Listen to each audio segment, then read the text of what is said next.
So good afternoon in Scotland and the rest of the United Kingdom. Good afternoon, I believe, in the Middle East as well, and welcome to this event from the Asia Scotland Institute. My name is Martin Perbrick. I'll moderate the discussion today. So also from the Asia Scotland Institute, we have Roddy Gow, Chairman and Founder of the Institute, and Rick Minchom, who is the Head of Development. Also very pleased that Lady Olga Maitland, founder of the Defence and Security Forum, has time to join us today and has kindly helped to arrange this discussion and the webinar. And our focus today is a discussion of Jordan and America, an enduring friendship, which is the title of the book by Bruce Riedel, who joins us today from Maryland in the US. And just to give a little bit of an introduction about Jordan, which I think sets the scene, but no more, because it's a fascinating country and a complicated country in a most complicated region. Jordan has been an important ally of the USA for more than 70 years, thanks largely to two members of the Hashemite ruling family, King Hussein, who came to power at the age of 17 in 1952 and governed for nearly a half century, and his son, King Abdullah, who inherited the throne in 1999. Being a complicated region, both have survived numerous assassination attempts, wars, plots by many enemies in the region, also a troubling family feud perhaps recently, which you might say some more about later. But both have been firm rulers who, I think importantly, have not swung to dictatorial extremes that are common in the region. And this has placed Jordan as a sort of beacon of stability in the region, which is to the benefit of its own people and the others around it, obviously. I think Bruce, in his fascinating new book, just looking at the index, has laid out the relationship in terms of the presidents of the USA post-World War II and the monarchs of Jordan. And I'll let Bruce talk through that himself and what that means from Truman to Trump. Somewhat different personalities, obviously, Truman and Trump. The relationship, I think, as Bruce will point out, has been rocky, punctuated by numerous crises, incredibly complex crisis, but has endured and thrived. And I'm really looking forward to Bruce giving some insight into this. So to remind those of you who've not heard Bruce at the Asia Scotland Institute before, he's a senior fellow and director of the Brookings Intelligence Project, part of the Brookings Center for 21st Century Security and Intelligence. He serves as a senior fellow in the Center for Middle East Policy. He retired in 2006 after 30 years service at the CIA, including multiple overseas postings. He was a senior advisor on South Asia and the Middle East to the last four presidents of the USA and the staff of the National Security Council of the White House. He was also Deputy Assistant Secretary of Defense for the Near East and South Asia regions at the Pentagon and a senior advisor at the North Atlantic Treaty Organization. But it's always most useful, I think, to hear from people who are in the countries we're talking about. And we're very grateful and privileged, I think, to welcome Majd Shafiq, an Arab public policy and capital markets expert who's held several positions in public and private sectors. And if you don't mind, Majd, I'll just list a few of them. These include serving as executive chairman of the Jordanian investment banking firm,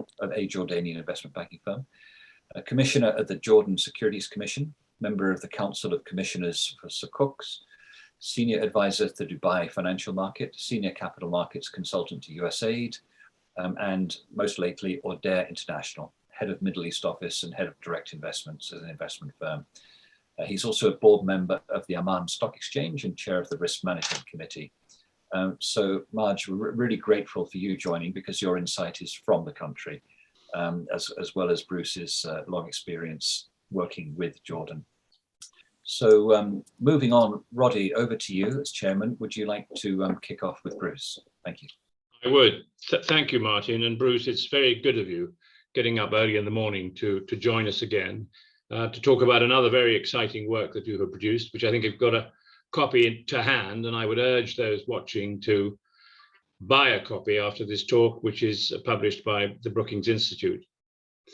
It's very interesting that today's talk comes after remarks recently by the US ambassador to Jordan, and of course, the visit by Prince Charles to Jordan, and he's leaving as we speak, or has left, for Egypt.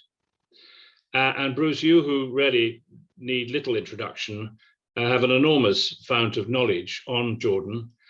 And I'd be interested in the context of the book and the issues you talk about, if you could start us off by talking about Jordan, past, present, and importantly, future. There are some huge issues around water, as has been said, but also around refugees, and for a small country, a very heavy burden that they're bearing in a very important part of the world. I suppose, if you like, Jordan's our best friend in the UK, but in the worst neighborhood that we could think of. So, Bruce, thanks again for joining us, and let me turn it over to you. Thank you.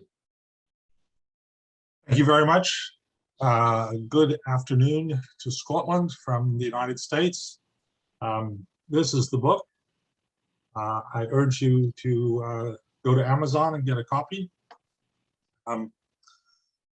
Jordan is not only a good friend of the United States, but also a good friend of the United Kingdom, which after all was the creator of Jordan is that rare commodity in the Middle East, particularly rare in the Arab Middle East, of a success story. This is a country that started out exactly 100 years ago. Winston Churchill famously said that he created Jordan on a lazy afternoon in Jerusalem in 1921 and drew the boundaries of the kingdom on a piece of paper at the time. At the time, the British said that Jordan was a vacant lot, and they were right.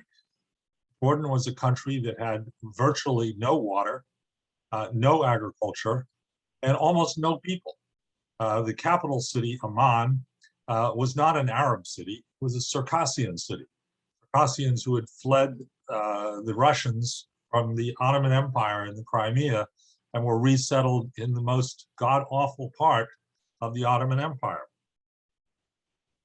Despite all these setbacks, despite all these disadvantages, Jordan has survived. It is now a country of about 10 million people. It is not a wealthy country, but it has prospered. The standard of living is relatively good for a third world country. Literacy is above 99%, which is quite a remarkable accomplishment. And since 1970, Jordan has been pretty much at peace. It's been a stable island of relative harmony, low police brutality, in a part of the world where those things are quite absent. Just to do a quick tour de horizon, to the north is Syria, racked in the 10th year of its civil war. Next door is Lebanon, a country which has all but ceased to exist, has no economy anymore. And then there's Iraq, which has been tortured by war after war, Iran-Iraq, the first Persian Gulf War, the second Persian Gulf War, the war with ISIS. To the south is Saudi Arabia, an extreme Islamic fundamentalist state, now well into the 6th year of a war in Yemen with no prospect of ending. And to the west, of course, is Israel, the West Bank, and Gaza, which has been gripped by 2 intifadas, terrorism, and all the difficulties of an occupation that we have seen. And not far away is Egypt, which has gone through revolution and counter-revolution in the last decade. Jordan, in contrast, has been peaceful ever since the civil war in 1970. So the question is why? Why has Jordan been so successful for so long? I think the biggest reason is very simple: good leadership. Leadership counts, and Jordan has been blessed by 2 very highly qualified leaders. King Hussein, who came to the throne, as Martin indicated, at the age of 17 in 1952. He was a child. The incoming Eisenhower administration sent a cable to the embassy in Amman a year later saying that new Secretary of State John Foster Dulles would like to come to Amman and meet with the king. And the ambassador wrote back, why? Why would you want to meet with this kid? He has no importance. people who run the country is actually his mother, the Queen Mother. Despite this rocky beginning, despite numerous assassinations, King Hussein went on to become one of the most famous leaders in the world in the 20th century, ruling for over 50 years. And his funeral was in many ways the funeral of the century. More foreign leaders turned out, more American presidents than for any other foreign leader. King Abdullah, who ascended to the throne now 22 years ago, has similarly shown good leadership, avoiding the disasters all around him. Of course, the second big reason is support from the Americans. The United States replaced the United Kingdom as Jordan's main source of support in the 1960s. Jordan today houses an American military base. That's quite unusual. It's never had an American military base before. There are about 3,000 American servicemen now serving in Jordan. The relationship has had its ups and downs. 1990 was probably the lowest moment when the George H.W. Bush administration concluded that Jordan was soft on Iraq and was not standing with the rest of the world for the liberation of Kuwait. But the George H.W. Bush administration got over that. And as I recount in the book, in 1992, I was sent by Brent Scowcroft to Amman with a message for King Hussein, which was, we're going to put all this behind us and let's go on and develop a new and stronger relationship. The Trump years were down years in the relationship, although it was in the Trump administration that this American military base actually began and has prospered. It was an early Joe Biden success in Jordan. In March of this year, the Jordanian intelligence service uncovered a conspiracy, which you alluded to, Martin, of Jordanians seeking to replace King Abdullah with Prince Hamza, the surviving elder son of King Hussein and Queen Noor. I have read about and worked around numerous conspiracies in the Middle East in my 45 years of service. I have never seen a conspiracy as incredibly messed up and incompetent as the one that the Jordanian intelligence service uncovered. There was no attempt at internal security. They spoke openly on the phone. They emailed each other. They occasionally used code words which were so easily to figure out that a child could have penetrated this organization. They made no attempt to recruit people in the military, and they made no attempt to recruit the intelligence services. So I refer to it as a conspiracy. To call it a plot would be to give it a level of sophistication it lacked. Nonetheless, it was unprecedented. We've never had something like this happen in the Hashemite royal family before. And once the Jordanians uncovered it, they were quick to bring it to the attention of the CIA. The director of the CIA, of course, in the Biden administration is the former US ambassador to Jordan, Bill Burns. He went immediately to the White House. The president called the king, reaffirmed American support, and then made a public statement of US reaffirmation of support, not only for the king, but for the two-state solution. These were very, very important reaffirmations of American support for Jordan. And I think an early success in a Biden foreign policy, which has had, let's say, an uneven record elsewhere in the world. The future. Future is concerning.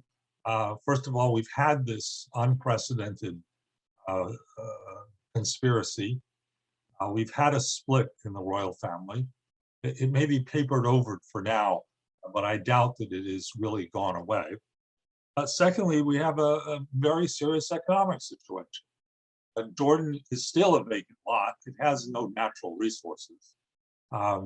It has a severe problem of refugees.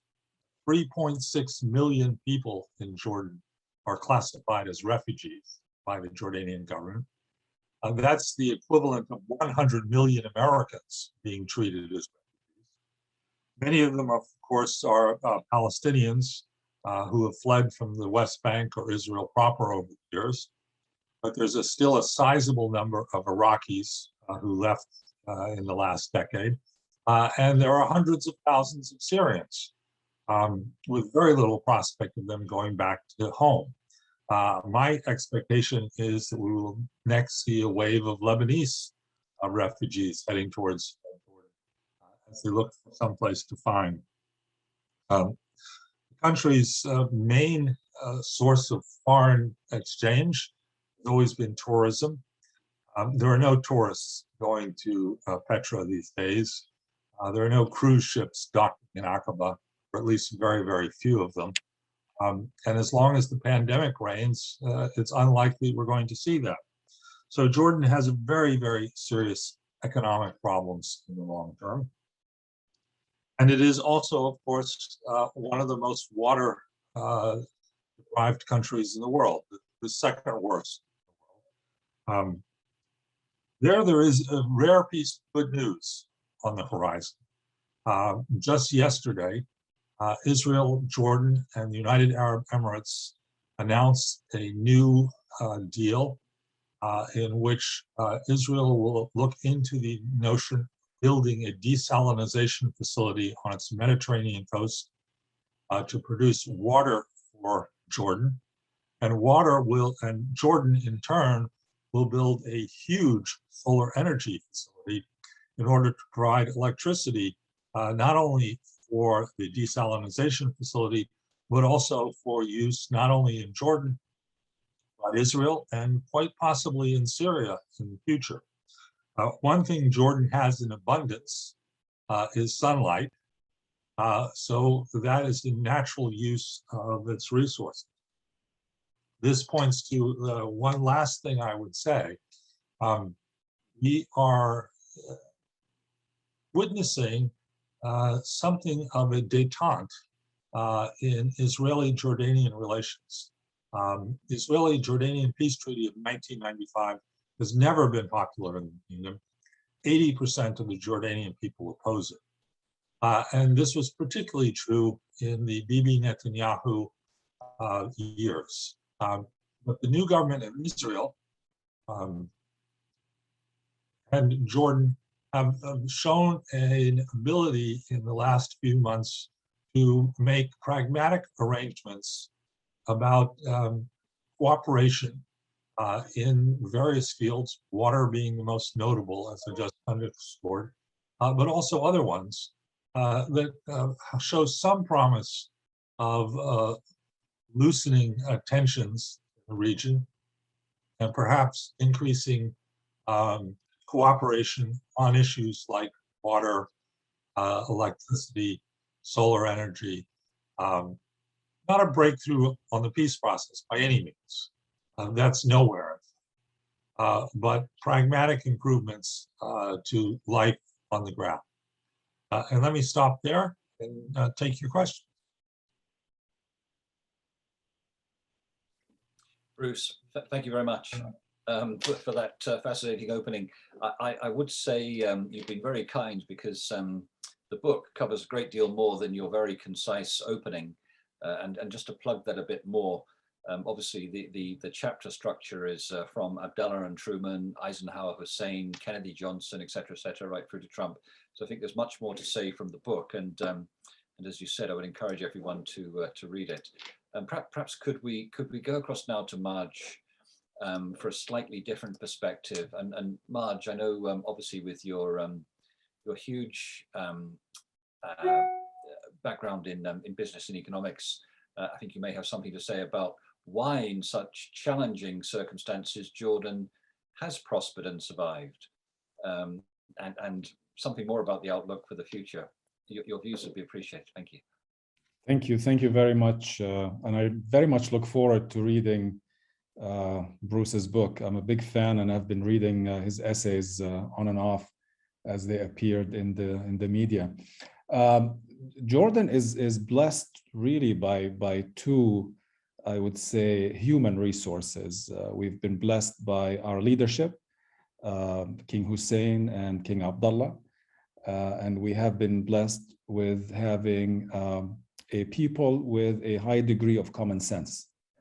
The people of Jordan are not unlike the people of the United Kingdom. We have a certain amount of common sense that has sort of steered the population into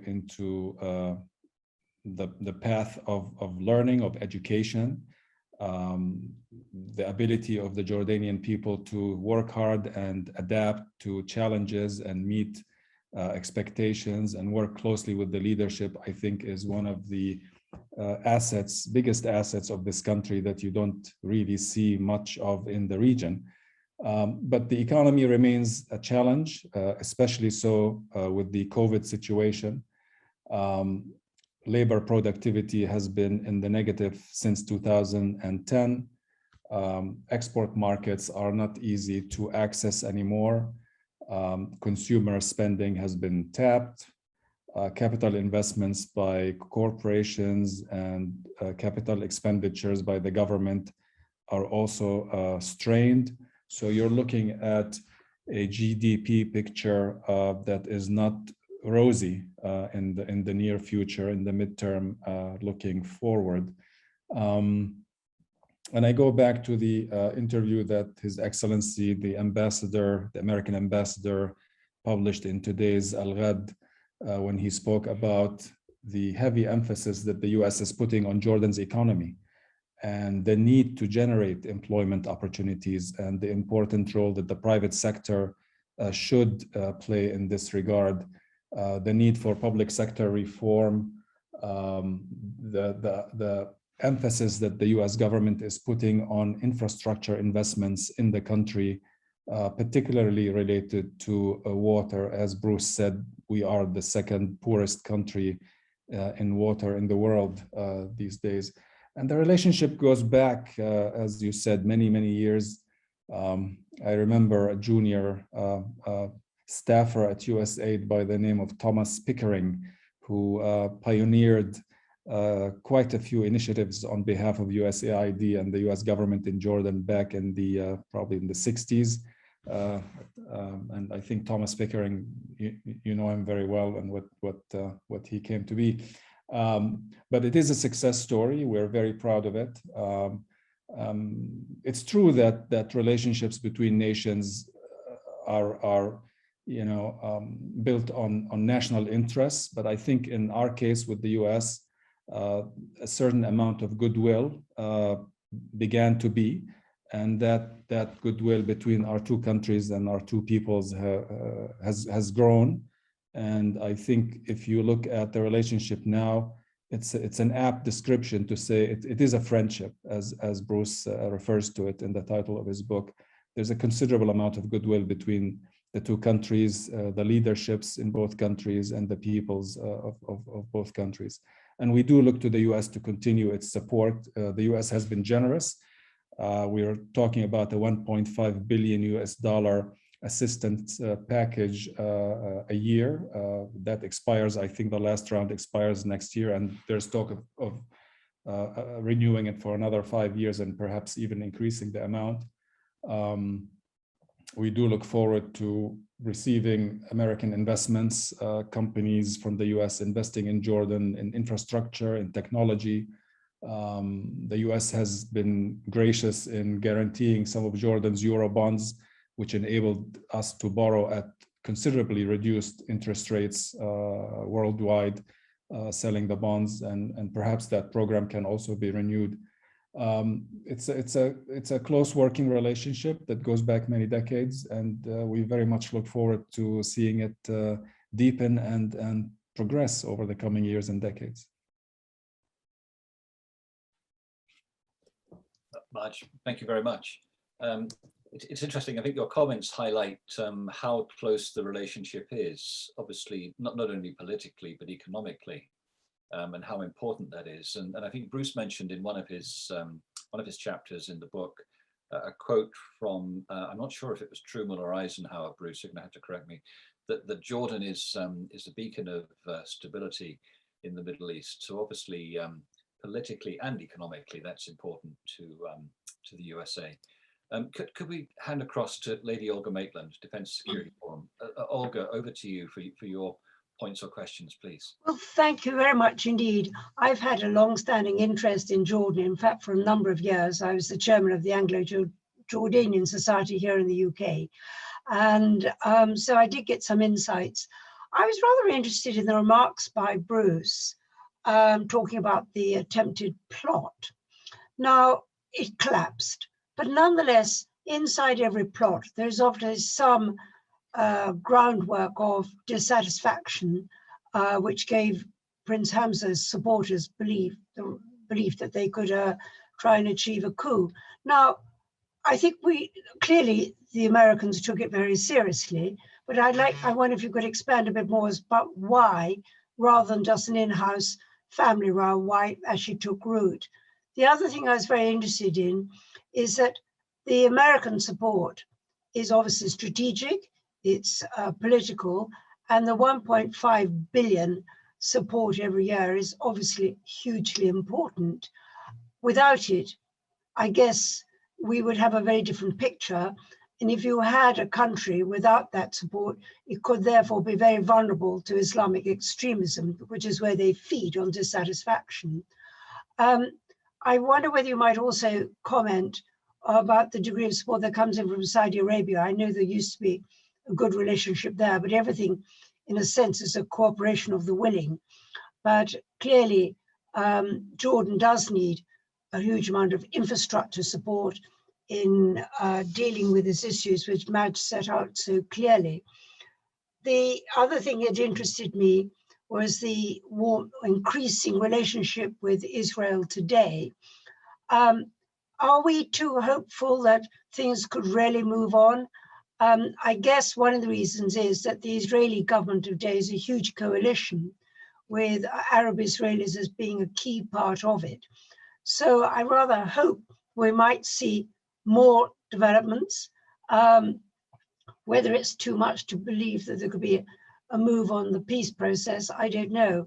But Bruce, you made some very valuable comments, and also Majd might like to respond a bit more about how the economy in practical terms is going to move on, because there have been a lot of very structural issues. But my goodness, you're absolutely right. It is a beacon of stability, and that's a rare commodity in that part of the world. But I also, final question, sorry, so many, but the collapse of Lebanon, I hope, of course, they will revive. Will that mean any spillover, not just in refugees, but also in talent coming down from Beirut and helping with rebuilding the economy in Jordan? Is there any chance that there'll be some profit and loss there? I have a suggestion. That's as usual. Lady Olga has set some pretty high bar and some challenges there. May I suggest, Bruce, would you like to take the first part, maybe the coup plot and the relationship with Israel, and then we can cut across to Majd for Lady Olga's question about the economy and Lebanon. Would that be okay, Olga, to break it down? Oh, that's absolutely perfect. Yes. Perfect. Bruce, please. After yes. Let me begin with one point that Majd said that I think is very, very important. One of the core bases of stability in Jordan is, as he said, the common sense of the Jordanian people. And I think one of Jordan's basic sources of stability, very simple. If you're a Jordanian and you look around the region, yes, if you lived in Dubai, you'd have more money. But other than that, if you lived anywhere else in the region, you'd be at a disadvantage. If you were a Syrian, you'd be in the midst of a civil war. If you were a Lebanese, you'd have a currency that's worth nothing. If you were a Palestinian, you'd live under occupation, or even worse, under Hamas. If you were Iraq, you would have been at war for your entire life. Jordan, as Jordanians know, is by Middle East standards, a healthy, safe place to be. And Jordanians appreciate that. Leads us immediately to the question of the conspiracy. Yes, it was ill-planned, inept, but nonetheless, a significant number of people had at least flirted with the idea of the conspiracy, at least communicated with the conspirators. And I think this reflects a number of things. One, of course, is the weak economy. Unemployment is high. This has been accelerated by COVID. But I think there's another reason, and that is that King Abdullah, for all of his positives, has an image of being somewhat remote from people in the street. And this is particularly true, ironically, in the traditional stronghold of the Hashemites, which is the East Bank tribal confederations. He needs to address this well. And the good news is he is trying to address it. There is a quite interesting proposal for political reform. The problem is that Jordanians have seen proposals for political reform before, which have never been translated into action. So he does need to address that issue. The slackening of the pandemic, which we all hope is coming, and the boost in the economy, which will hopefully follow, should help alleviate these things. But the conspiracy is a worrisome sign, and the king needs to address it. Let me just briefly say a word on one or two other things. The conspiracy was backed by the Saudis. I think this is one of the most disturbing developments we've seen in the Middle East this year. The Crown Prince of Saudi Arabia was actively engaged in a conspiracy to overthrow the King of Jordan, which could have, and almost certainly would have, had it succeeded, led to the destabilization of Jordan. But all that would have implied for the region as a whole, including possible blowback into Saudi Arabia in the future. Now, the Jordanians and the Americans have been very careful not to talk about the Saudi role. The Jordanians particularly are well aware that they have a sizable population of Jordanians who are working in Saudi Arabia, and that if the Saudis chose to, they could expel those people, making Jordan's economic situation truly catastrophic. But in private, they will go on at quite some length at the role that the Saudis play. The Americans haven't talked about it much either.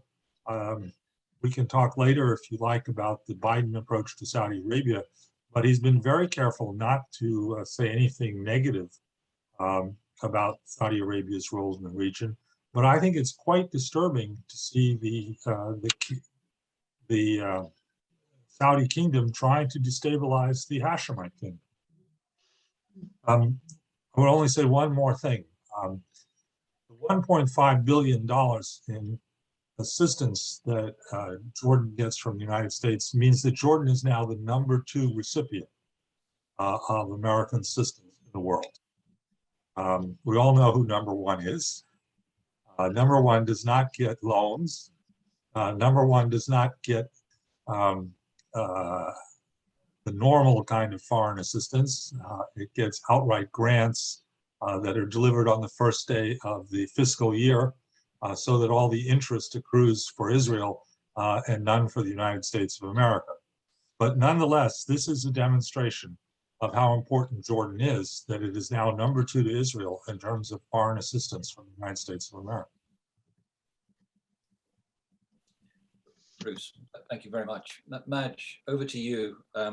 There's still a lot to cover from Olga's question, I think, but I think there were some economic aspects as well as the situation in Lebanon and how that may affect your economy. Let me address the economic aspects first. I think we don't need to reinvent the wheel when we're talking about catalyzing growth in an economy the size of Jordan. You know, it's been done in other smaller, relatively smaller economies.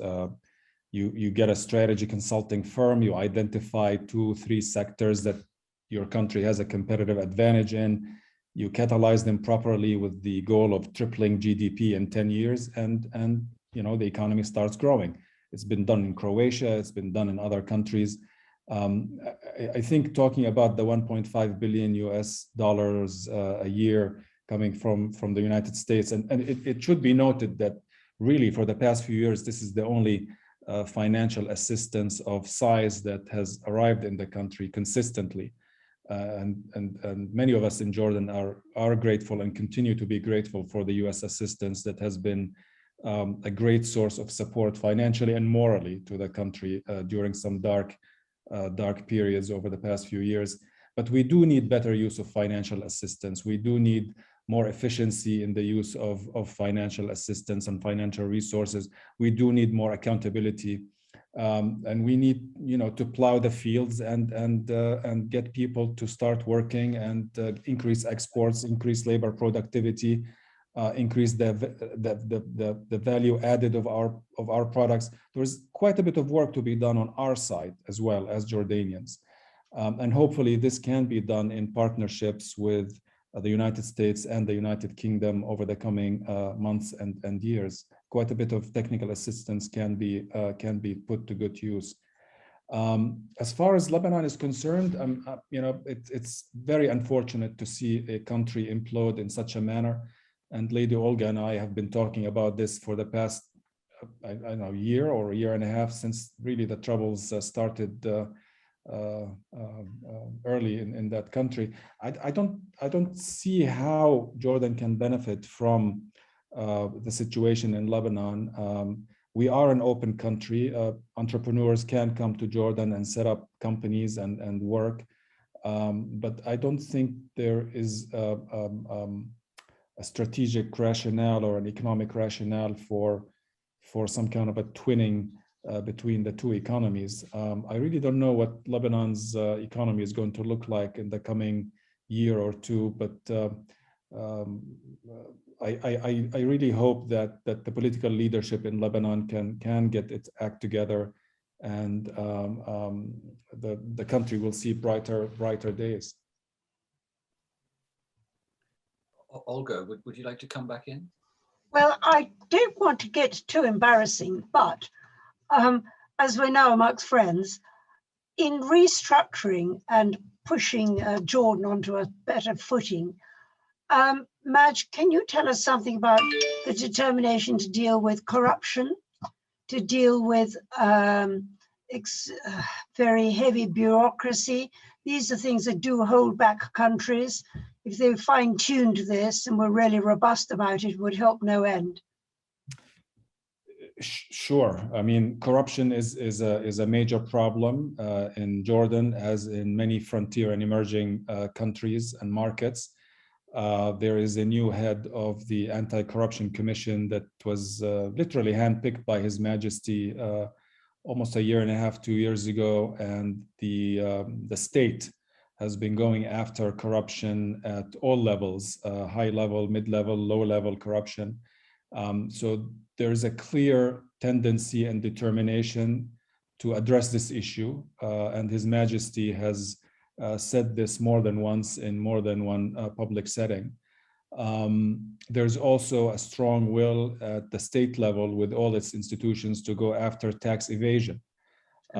Tax evasion has been a big problem in this country. There are some people who pay their taxes to the penny, and there are other entrepreneurs and corporations that get away with murder. And I have to give it to this government and the previous government and the current Minister of Finance, the head of the Anti-Corruption Commission, and the other state institutions that have gone aggressively against tax evasion over the past couple of years, again, with the direction and guidance and support of His Majesty, who gave the whole effort heavy political support and cover. So these are two initiatives that are underway. They have been underway for a couple of years, and I think they are beginning to bear fruit in terms of their positive impact on the economy. What was your other question, Olga? I forgot. Well, I was really talking about restructuring the bureaucracy, because bureaucracy can really suffocate initiatives. I've seen it in other countries, and I was just wondering if that's a big issue, because I think it is. It is a big issue, and it has been a big issue since the setup of the emirate in the 1920s. The public sector has functioned not only as a public sector, but as an employment program to absorb the growing population. I think about 50% of our population is below the age of 19. We have about 130, 140,000 graduates, high school graduates every year. Right? Maybe 40% of those fail the general examination and end up in manual labor in some sort or another, and the other 60% goes to university. But again, they graduate and you need to find them jobs. And this is not a Jordan-specific problem. This is a Middle East-wide problem. Economies that have dealt with it well are the ones that are able to put up factories and export, like Morocco, for example. And we do need to do similar efforts. We cannot continue to rely on the public sector as an employer of first and last resort. The inefficiencies have increased dramatically, and it has become a sector that's feeding on itself for its own purposes and goals. And His Excellency Ambassador Worcester was clear in US support to reform the public sector in Jordan, and it's something that is very much needed, and it should be twinned with the ability and the effort and the willingness to catalyze growth in the private sector, because there's no sense in restructuring the public sector in a manner that is separate from restructuring or catalyzing the growth of the private sector. I think the two go hand in hand. Thank you. I think I better let other people come in with questions. Thanks, Olga. Right, I have a question. Bruce and Majd, for both of you, really. We haven't spoken about China. China, inevitably, with its Belt and Road, lurks not far away. We've seen what they've been doing in Greece, in Piraeus, with the resuscitation and domination of the shipping industry there. Is China a factor in Jordan at the moment? And is this something of which we should be aware? Bruce. China is a factor throughout the region, and an economic factor, a jobs factor, not so much yet a political player. All that, I think, is still to come. The Jordanians are very much closely aligned with the United States. I don't see that changing. I don't see Jordan as a country that's up for grabs in that sense. But if the Chinese want to participate in economic development in Jordan, I think the Jordanians would eagerly seize that. There are some interesting potential projects here. We've already talked about the Israeli Jordanian cooperation on desalinization and solar power. That has a big support from United Arab Emirates. If the Kingdom of Saudi Arabia has behaved in a somewhat hostile manner towards Jordan the last year, the United Arab Emirates, and especially Abu Dhabi, has been a very, very good friend and has really helped Jordan out. And this latest new agreement, tripartite agreement, is a big step in that direction. But there's also the prospects for much more cooperation between Jordan and Iraq. Iraq very much needs outlets to get its products to the market. And Jordan has always been one of the most prominent places for that to be. And I would not be at all surprised to find a Chinese firm decided to jump into that market and trying to take advantage of the geography in order to make an economic benefit. Thanks, Bruce. And of course, we've seen what China's doing, filling a vacuum in Afghanistan. Different situation, of course, of which you're well aware. Majd, could you comment on how you see Chinese involvement?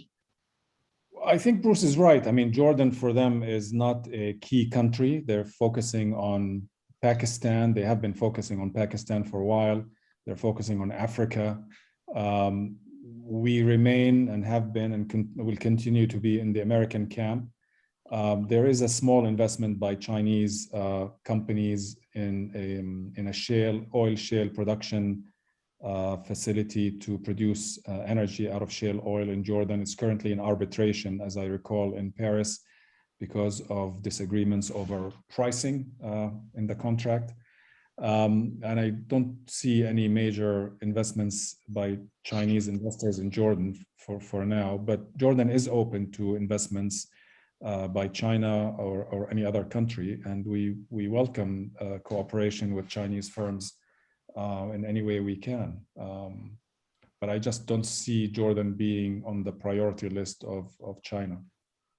Thanks. Martin, I think you had some questions now. Yes, thank you very much, Roddy. Bruce, Majd, perhaps we've talked a lot about the relationship between Jordan and the USA for obvious reasons, but could we just say something about the relationship between Jordan and the United Kingdom? And just to give some context, obviously somewhat in the news that Prince Charles of the United Kingdom is visiting Jordan this week with his wife. And of course, British relations with Jordan go back many decades. And as a historian myself, if I can go back a little bit, in World War I, the Hashemite family requested British assistance against the Ottomans. Britain was also deeply involved with Jordan after World War II. Just before this webinar kicked off, we talked a little bit about Blub Pasha of the British Army, who founded the Arab Legion that became the modern Jordanian armed forces. And then interestingly, of course, the Arab Legion under British Army officers was involved in the 1948 Arab-Israeli War, during which those British officers had to leave their troops because of the embarrassment of the British government. So it's an old relationship, but it's a complicated relationship. But maybe start with Bruce. How does that relationship between the UK and Jordan help the US relationship with Jordan? Well, you're absolutely right. Jordan is the creation of the British Empire. And as late as 1958, British paratroopers were deployed to Oman in order to save King Hussein from a coup plot. So it's a well-established, long relationship. It has, perhaps, it doesn't have the financial resources that the American relationship has, but it has people relationships. Many British people have long-standing relationships with Jordan. And the United States is probably second to the United Kingdom in the preferred place for Jordanians to go to school. Every royal in Jordan ultimately goes to Sandhurst in one way or another, whether it's for a real course or for a make-believe course to give them the title that they've been there. But they almost all end up going to Sandhurst. And that's reflective of a mood, I think, a bond between the Jordanian people, especially the royal family, but beyond the royal family, and the United Kingdom. The creation narrative of the Hashemites is, of course, the Arab Revolt, that they led the first movement for Arab nationalism, that the first people in the Arab world to call for one nation from the ocean to the Gulf were the Hashemites. That narrative has always been compromised by the fact that they partnered with the British in the war against the Ottomans. That's an unfair compromise. That's an unfair negative aspiration. They had no choice. I mean, we were in the midst of a world war. You were either on one side or the other. There was no, you couldn't act as a third party independently. But it has always been used against the Hashemites by Nasser and the Syrians and more recently Al-Qaeda and the Islamic State. But it is a reflection of that reality. The Jordanians rely now primarily on American military equipment, but not entirely. There is British military equipment in Jordan as well. And there's a great deal of cooperation between the security services of the United States and Jordan, and of the United Kingdom and Jordan. And that cooperation is very important to all parties involved, and is one of the reasons why Jordan has not seen the level of terrorism that we've seen in other countries in the Middle East. Yes, there has been some, but nothing like what we have seen in Syria, Iraq, or other countries in the region. Lastly, I would note, of course, in the case of the King Abdullah, there's a very personal connection. His mother is British. She was the daughter of a British officer serving in Jordan. It was for King Hussein, his second marriage.